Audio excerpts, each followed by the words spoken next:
Hello, ladies and gentlemen, boys and girls, people of all ages, sexualities, and identities, and welcome back to another book review. And today's book review is Torchwood, Twilight Streets.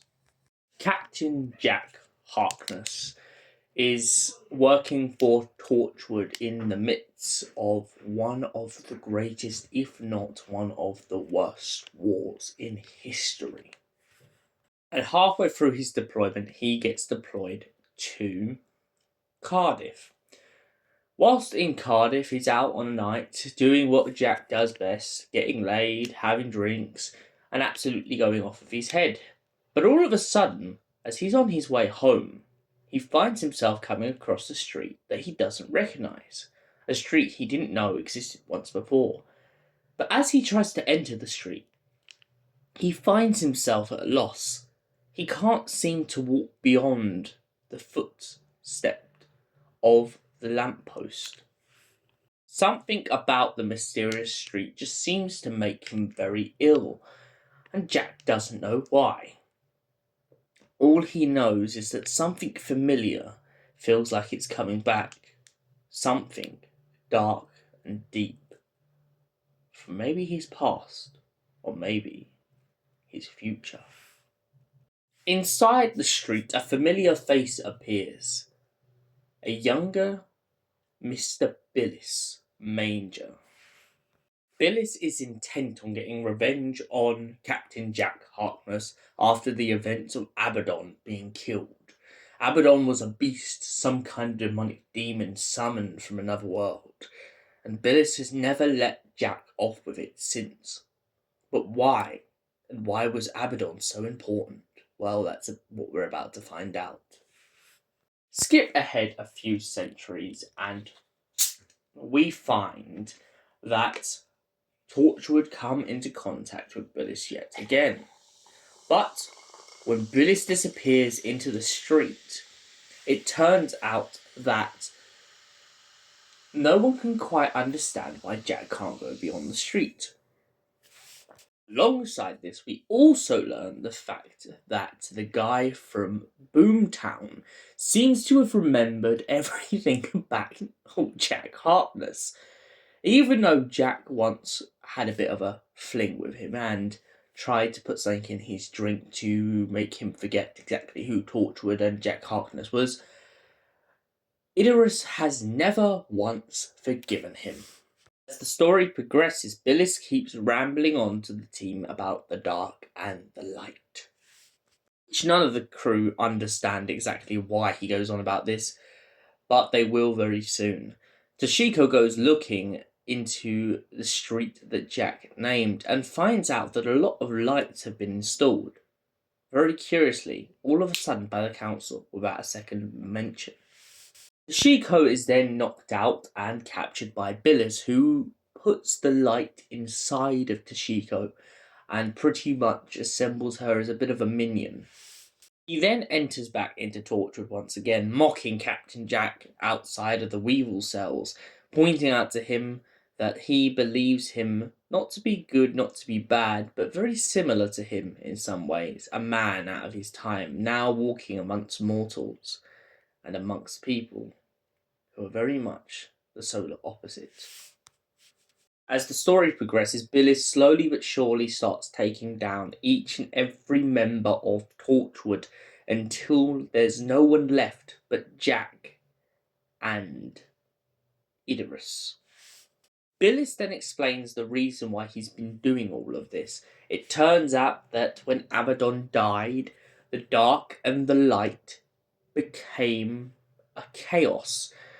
It also turns out that this will destroy the world inevitably if they don't lock both away and send them back into the underverse sort of thing with the rift.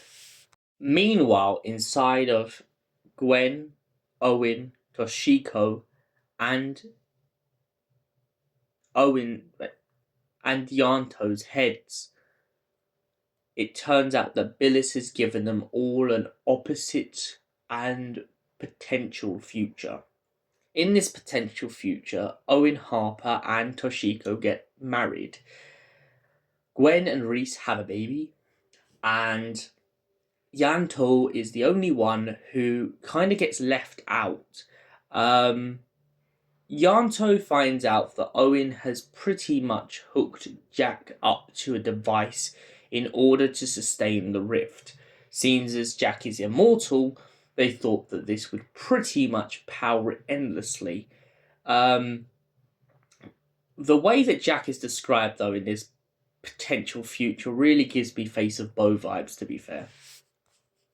But essentially, Gwen, Toshiko, and Owen all turn against Jack, and Yanto is the only one who knows that what they're doing is going to cause absolute chaos. They privatize Torchwood, they let the government know, they let Britain know, and pretty much they try and get Torchwood to become an empire and rule over all of the United Kingdom and many other places. They claim that they're doing this for the better good, for all the good of humanity. Yanto doesn't believe a bloody word of it, and Yanto just ends up trying to break into Torchwood and tries to free Jack from the device he's been strapped into. Jack watches as Yanto's blood goes across a bunch of glass and pretty much breaks free out of his entrapment and starts going on a bit of a rampage. In this alternate future, they also find out that Toshiko getting married and all of it was caused by the dark and the light taking over.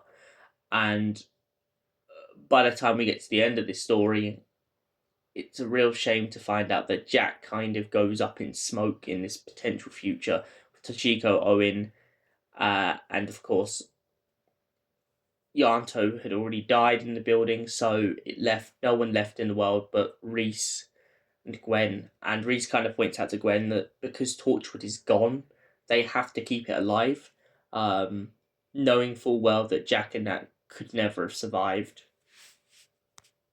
But back to the main real timeline for a sec.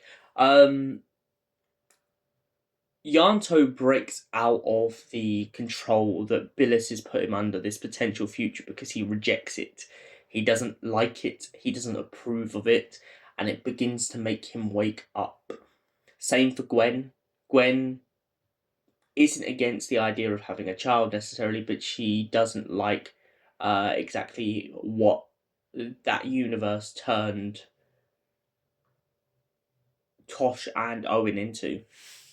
The only two people still stuck in the trance was Owen and Tosh.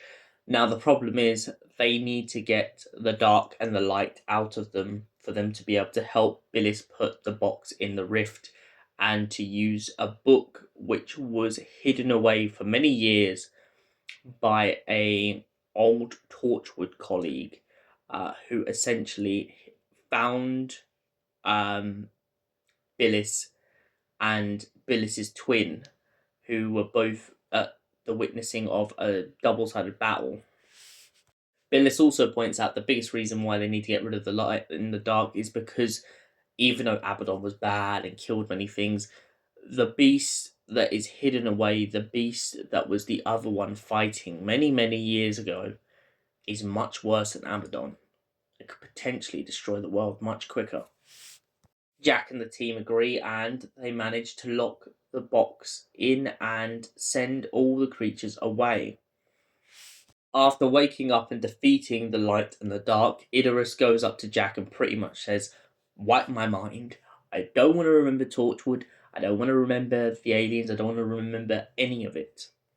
And Jack pretty much is a bit reluctant at first, but then Yanto points out that maybe it's a good thing if he forgets. And Idris agrees, they all agree, and essentially Idris has his mind wiped. The box is then taken back to Torchwood after Bilis disappears mysteriously, and pretty much Yanto gets told that he's got to go and bury this box. Now, the end of the book skips ahead a couple months and pretty much tries to give us a perspective on exactly what happens to Idris. Now, Idris doesn't remember Torchwood, he doesn't remember anything, but he does know he's been mysteriously offered a job in Berlin. He doesn't know why, he doesn't know by who, but he's looking forward to a different life away from Cardiff. And frankly, I can't blame him. As he sits down on the plane, though, a elderly gentleman in a cravat sits down next to him with a box. Could this be the box that Torchwood just buried? Who knows? But the old man asks him about languages and stuff and where he's going next, and after having a polite conversation, Idris is relieved to find out that the old man just goes to sleep on the plane. But this old man must be none other than Bilis Manager. So, what did I think of Torchwood, The Twilight Streets? It's a very good story. It's very solid. Its structure can be long at times, like some of these books are, but it definitely gets to the point. I like that it jumps back and forth, though, to keep you interested. Sometimes I feel like when a book doesn't do that, sometimes it feels like it's stretching things along and you're starting to think, when am I going to get to the enemy? When am I going to get to the monster? When am I going to finally figure out? But that doesn't happen with this book. This book from like chapter 1, so at the end, is kind of jumping you back and forth between potential futures, happy life for Gwen and Reese, happy life for Yanto, and most importantly, this really, really good and chaotic idea of where life could go next for any of the crew. And also, it really heavily ties into this idea of don't let Owen Harper have the rift. Just don't let him near it. Don't do it. Don't do it. Don't. Give him Tosh. Let him fall in love with Tosh. Let them have a happy life. Just keep Owen Harper away from the Rift Machine, because as soon as he does that, he wants to rule the world, or he wants to unleash chaos. The other thing I thought was really good addressed in this book, though, is the fact that Bilis calls Owen out about the Weevil incident. Now, to anyone who's watched the TV show of Torchwood, you'll remember the fact that in the Torchwood TV show, Owen kind of snarls at one of the Weevils, and this is a hint that he is the king of the Weevils. We don't know when this happened. We can only assume that this is to do with the fact that he got a bite in a cage whilst trying to fight with one. But Bilis makes a very good point in this book, pointing out that maybe, just maybe, his connection's a little bit deeper than whether he's half Weevil or not. Maybe it just comes down to the fact that Owen Harper has always been played off as this kind of guy who, yeah, he's carefree, yeah, he doesn't really worry about too many things, yeah, he's had his relationships and his sad times, but he's just a bit of a survivor. He's someone who seems like he's lost a lot, he's done a lot, and he's just trying to work with what he's got, and that's most really what makes him one of the most crucial and succinct characters in the Torchwood universe. Toshiko, however, Toshiko was brilliant in this.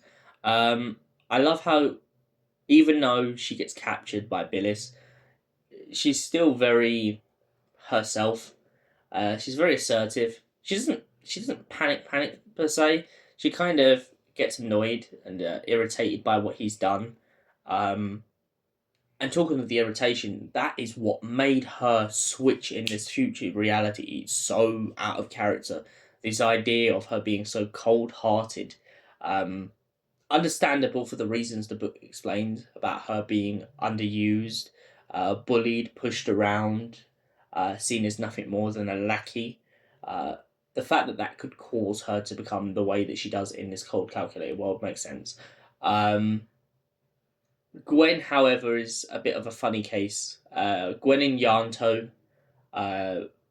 Gwen turns against Yanto very quickly in this parallel world, whereas in our world we know that Gwen and Yanto are very two best friends. They're very buddies. So, personally, I don't believe that they would switch that quick. Maybe it's because there's something that happened that wasn't in the book. Maybe this ain't down to my imagination that I'm missing. But that's just what I'm getting from that. So, let's get to the score card now. So, Torchwood Twilight Streets. What did I think? As I said, solid story, solid structure, solid development, solid alternate reality slash potential future. Each character had their standout moment. Jack, Owen, Yanto, Toshiko, all of them. Even Gwen has her little moments. Reese has his little moments of doubt in this book as well, which I thought was brilliant. Idris has his absolute moment to shine. One of the characters I never thought I'd see again in a book, but here he is, and he done a perfect job. Right, so I'm gonna give this a solid. I'm gonna just give it a 10 out of 10. You know, I'm gonna give it a 10 out of 10. Thanks for watching, and we'll see you in the next book review. Until then, goodbye, stay beautiful, you gorgeous people.